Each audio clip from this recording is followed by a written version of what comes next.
The Spurs are just in a very good situation where they're like 10 deep with guys that all are very good players. Like that, this team's going to be trouble. And if it is one team, and I'll put Denver in this too, but if it is another team that could potentially give OKC some problems, you're looking at them right now. Spurs beating the Los Angeles Lakers by a score of 132 to 119. Both teams, ironically, are now both 17-7. And in this game, the usual characters got busy, but some characters didn't really get busy. But let me just start with the Spurs. The Spurs ended up winning this game, and it was in large part behind Stefan Castle's 30 points, 10 rebounds, 6 assists. Stefan Castle was the best player on the Spurs last night, maybe even the best player on the floor. De'Aaron Fox had 20 points.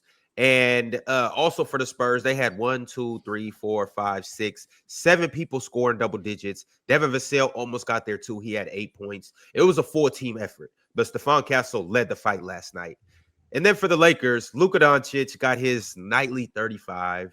That's what he averages on the season. That's what he got last night. 8 assists, 5 rebounds. LeBron James, although it felt more than 19, he only had 19 points, but had 15 rebounds and 8 assists as well. 3 blocks too. And then Austin Reeves didn't have a Austin Reeves-like performance that we've been seeing all season. He only had 15 points. He did that on 16 shots. He was 6 for 16. Still had 8 rebounds and 7 assists. But off the bench, the Lakers had a heroic, surprising performance from a guy named Marcus Smart. 26 points and went 8 for 14 from 3. Fellas, let's talk about it. What did you guys see? I want to start with the Spurs. How are we feeling about the Spurs winning last night without Victor Wembanyama, who almost did play last night, but he was a late scratch before the game, and they're saying he could be ready by Saturday. But how did they look without Wemby? How are you feeling about this Spurs team? Very good. Dare I say that was the best game of Stefan Castle's career? Ever? 30 and 10. Thus far, yeah. Dare I say that was the best game of his career? He got busy last night. I would assume so.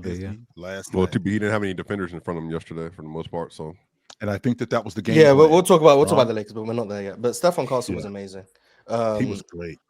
De'Aaron full court. He poked some. He got like 2 open court rips yesterday. One got chased down. Reeves. The one he got like behind the back. He got like 2. He got like 2, maybe 3, but I want to say 2 for sure. Imagine that, Swipe. Imagine that, Ox. De'Aaron Fox is a defender. Imagine that. So yeah, I mean, Stefan Castle's also having a really good defensive year.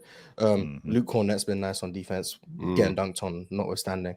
But yeah, I think the Spurs, just their speeds and multiple ball handlers who can all attack, and then they had shooting with Harrison Barnes. Champagny came in, made a couple. Stefan Castle made quite a few shots. De'Aaron made a couple. And then you got Dylan Harper, who once again is just this guy who just gets into the paint whenever he wants. I don't know, like my eyes aren't deceiving me. I know what I'm seeing. But yeah, what are you seeing, Mars? What are you seeing exactly, Mars? If Dylan Harper is not a perennial all-star, I don't know how he's not. That man he's really, really good. I expect him to be an all-star for a very long time in this league. But yeah, San Antonio, they were younger, they were more athletic. They played actual defense. So it's like they were just a better team. Like that's it. They were simply the better team. The speed of San Antonio was what surprised me the most. And would it be because they're as fast as they are? Is that because the Lakers aren't athletic, or are they really that fast? But I think it's a combination of the two, because I'm loving how the quick stuff that they got, like it wasn't there wasn't any in between. Castle's open, he's getting the shot off. Not only is he getting the shot off, if Luke Cornett is running, he's open at the rim, he's getting the shot off. It didn't seem like anything was. It didn't seem like they had any trouble getting to anything that they wanted to get to. It seemed like everything that they were trying to do, they were there. It didn't start until Marcus Smart started cracking those long balls. Until then, I felt like San Antonio was in complete control of that game. I felt like Castle was getting whatever he wanted, and I thought De'Aaron Fox did a great job in involving him in the game. I think I'm in the minority. I think he's one of the best downhill guys in the game. I thought that he did a great job in keeping his feet in the paint, whether it's stopping pop or whether it's getting other people involved. This kid Champagne Moss, he's got this. He got this attitude, Ron. Like, I should be playing more. Like, I'm nicer than y'all think I am, and I know I'm in a rotation role. But he's got this confidence where if he's open, he's not open thinking, well, I'm gonna shoot. No, like kick me to peel. That's the kind of attitude that he has. He that designated shoot. He made some crazy corkscrew layup over Marcus Smart. That was cool. But yeah, like teams know, and I think the Spurs know, if you're gonna beat the Lakers, outrun them. Like it's not a difficult concept. Like they're not. And this has been a problem with the Lakers for a minute. So it's not just like, since they got loot. Like they thought when AD left, it would be different. Davis. Yeah, like their transition defense when they had Anthony Davis set. Like if you want to have success against the Lakers, crash the offensive glass and run. Like that's what you have to do. And they're not gonna get back consistently anyway. And then not to mention, you get into the half court. The Lakers might be the first team in NBA history where their whole starting lineup are bad on defense. The entire five? They might be the first team in history where their whole starting lineup is bad on defense. Aiton's been okay. It depends. Yeah, it depends how good you think DeAndre Ayton is. Yeah, that's really it. So yeah, if you think DeAndre Ayton is a good defender, then maybe not. They don't. What is say like this, Smart? They don't have anybody on their roster that's like horizontally. You're like, okay. Like, you know what I mean? He can get there. He can get from point A to point B really quick. Well, they do, but Adu Theoro is not going to play for obvious reasons. Sure. But like that, their athletes are not skilled enough to justify. Is Jake LaRavia their best horizontal athlete they have defensively? I would still say it's probably Marcus Smart, just in terms of his you think Marcus still got that speed to him? Yeah, I would still say it's him. And I actually think he was trying to get after it on defense, but there's only so many holes you can plug up. Like he's trying to tag low, man. He's trying to get out on guards. He's trying to pre-switch. The amount of work Marcus Smart is trying to do to hold this thing together is ridiculous. I don't know how Rui's still starting, by the way. Rui needs to stop starting. But Mark, maybe some of this too. Remember we talked about the ball handling last year, Chill. Why the Pacers were so crazy last year? OKC so crazy. I mean, the Clippers when they were at their best last year. Trying to think of another team. Like, bro, think about this, Mars. When they get Wemby back, all 5 of their players can dribble the ball and cut and slash that they will put in the starting lineup. All 5 of them. That's what I was about to say, Swiper. You just took my thunder because I'm looking at this San Antonio team. They kind of remind me of what Indiana was last season, where they got a bunch of guys who can put the ball on the floor, a bunch of guys who can get to the rim, a bunch of guys who do a lot of the same thing, but you don't lose much on the defensive side of the floor. Don't get me wrong. I think that Castle, even though he's young and there's still some things that he needs to iron out as a defender, like you're gonna get him competing on the defensive end. Like I watched him defense this year, I think. But what I'm saying, Mars, is I think that there are some things that he still needs to learn. But he's at the low end, he's going to compete on the defensive end. Like Austin Reeves ended up getting by him, and instead of him just letting, I think it was, I want to say it was in the third quarter, and instead of just letting him get by him, he 100% got back into play.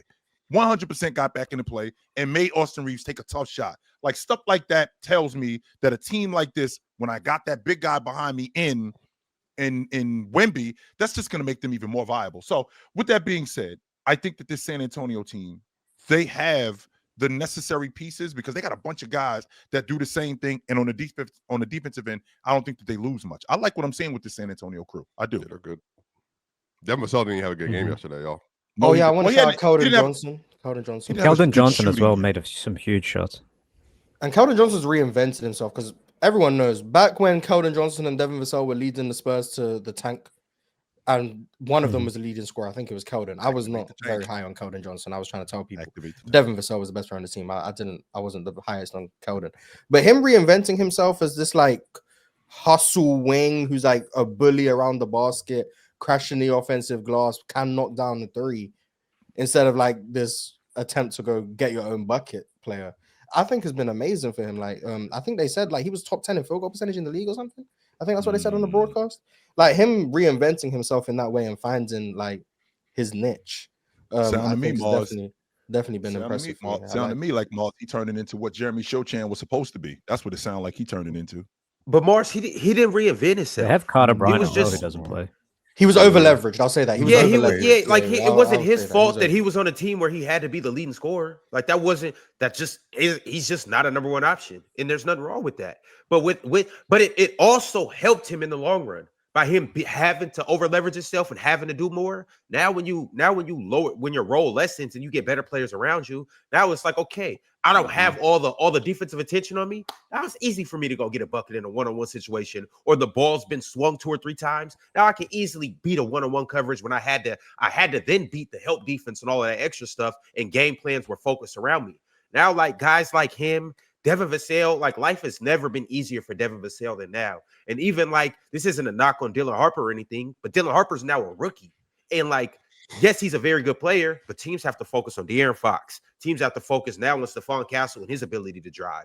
Teams have to focus on all these other players. Now it's like, Dylan Harper, you get to just come in and hoop. Like defenses can't even focus on you because God forbid when Wemby gets back, it's a free-for-all when you got guys that can get downhill, you got guys that can shoot. You also got, shout out Mitch Johnson, a coach that's instilling good offense and all of that. Like the Spurs are just in a very good situation where they're like 10 deep with guys that all are very good players.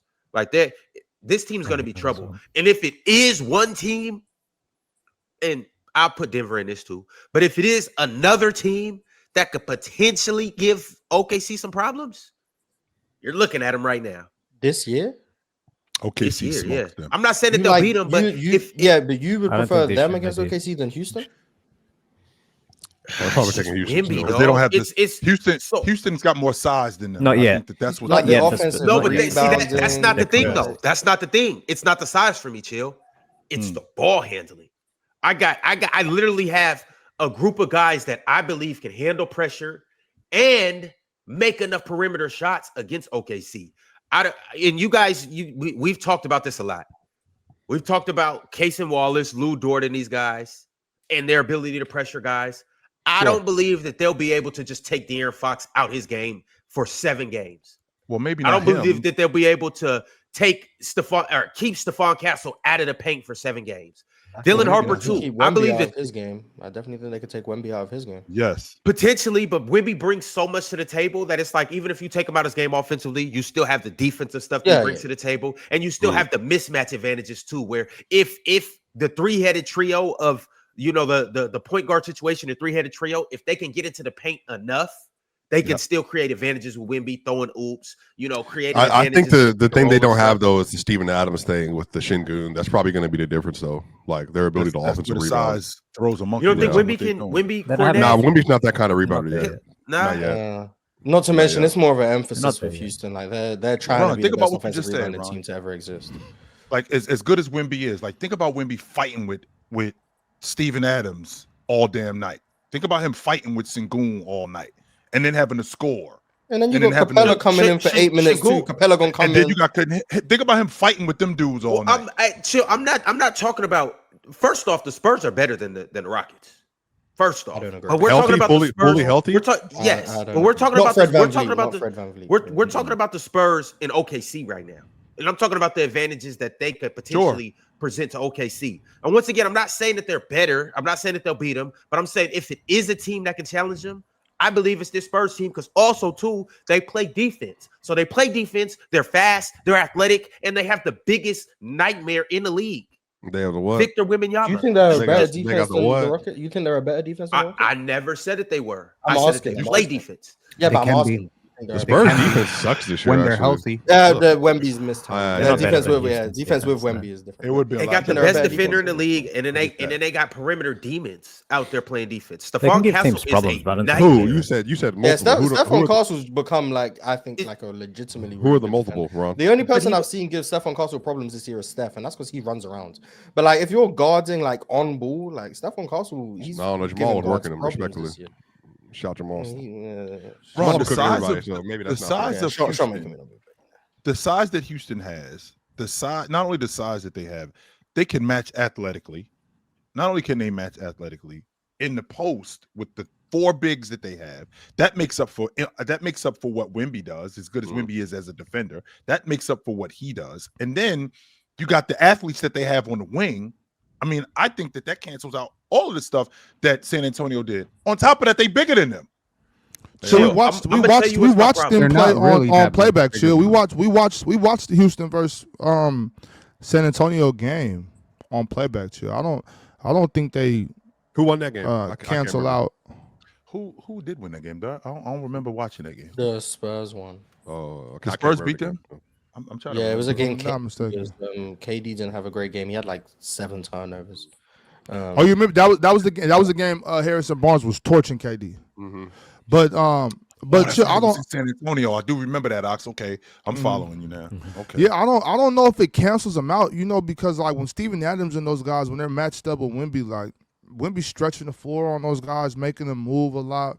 It's a little different. I don't think we can just basically just go off of how the girth of them against Victor Wembanyama, because Well, we can, he has the Ox. ability to spread them out. But like Ron's saying, and even when Mars was talking about Dylan Harper getting to the paint, when those guys get to the paint, Victor Wembanyama can pop, he can cut, he has so many different options. It's not just lob threats and stuff like that.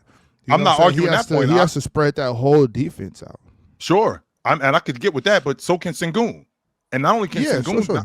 not only can Sengun do that, not only does Sengun do that, but he also is is arguably their best distributor. Not only that, with them running the offense through him, now you got him also being on the glass. Now you got also Steven Adams being on the glass. To my point of Wemby fighting with these dudes all night, those legs get heavy, which means I don't get as high on my jump shot as I would if I didn't have to battle all Wemby four of them. Don't gotta dudes get high all on his night. jump shot, chill.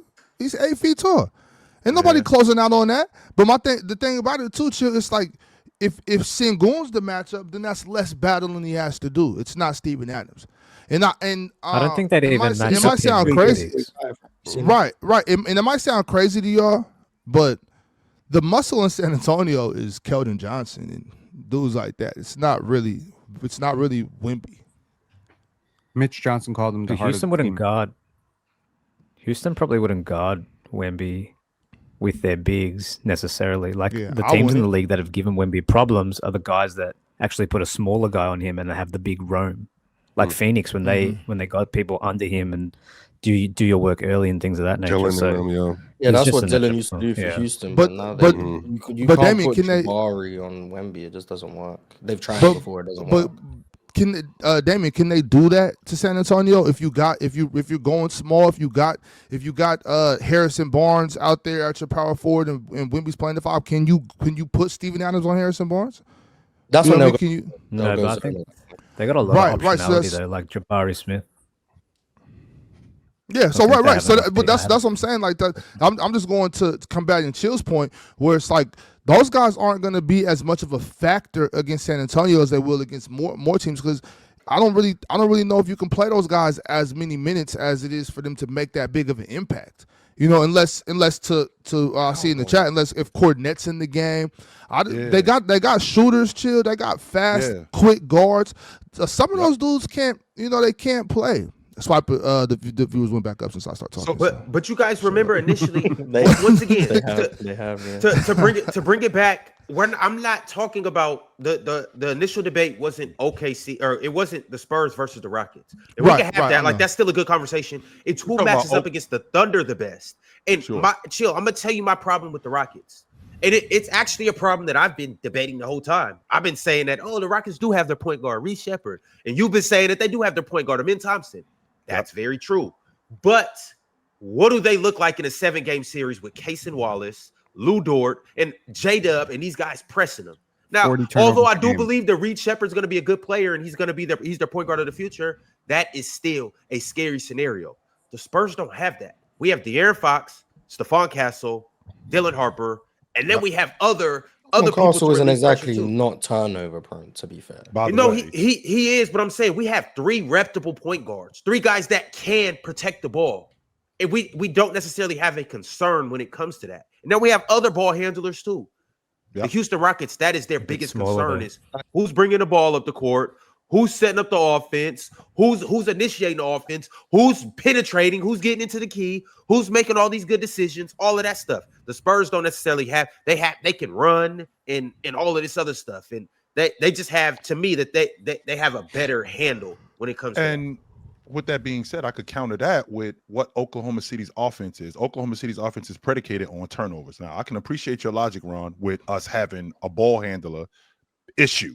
But we do have viable ball handlers where Sengun can bring the basketball up. Amin Thompson can bring the basketball up. Reed can bring the basketball up. All of these guys do bring the basketball up, right? And we do get into offense with these guys. However, with Oklahoma City, they can struggle sometimes on offense in the half court, which means that a lot of their stuff is predicated on turnovers. If we mix it up and we have different guys bringing the basketball up, and with having different guys bringing the basketball up and getting KD in the offense early, that can definitely help our offense more, as opposed to you guys who your defense is your offense is predicated a lot more on your defense, way more. Now that we have Kevin Durant, our offense is actually better in the half court than it was in the past. It's the panel.